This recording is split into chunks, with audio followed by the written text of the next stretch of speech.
L'ennemi d'Astérix dans le 40e album du Gaulois, à paraître le 26 octobre, est un personnage de gourou philosophe adepte de la pensée positive appelé Vice et Vertu, a révélé l'éditeur lundi.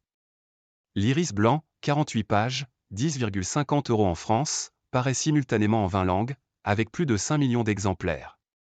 C'est le 6e album dessiné par Didier Conrad, qui a repris la série en 2013 après la retraite d'un des deux créateurs d'Astérix, Uderzo. Et le premier avec Fab Caro au scénario. Lors d'une conférence de presse au siège d'Hachette Livre à Vanves, près de Paris, les auteurs ont expliqué que l'intrigue tournerait autour de Tullius Vice et Vertu, médecin de Jules César, par ailleurs philosophe, venu motiver les troupes démoralisées autour du village des irréductibles Gaulois. L'Iris blanc, c'est une école. Il s'est inspiré d'un philosophe grec pour créer sa méthode, a expliqué Fab Caro. Vice et Vertu va non seulement remonter le moral des soldats romains mais aussi instiller la division au sein du village gaulois.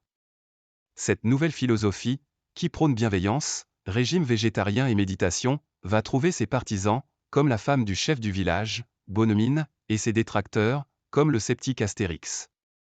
Pour le dessiner, Didier Conrad avait d'abord imaginé un homme assez jeune. Mais avec le scénariste et l'éditeur, le choix s'est tourné vers un homme mûr aux cheveux blancs, mi-longs. On était parti de gens un peu flamboyants, Dominique de Villepin, Bernard-Henri Lévy, a révélé le dessinateur.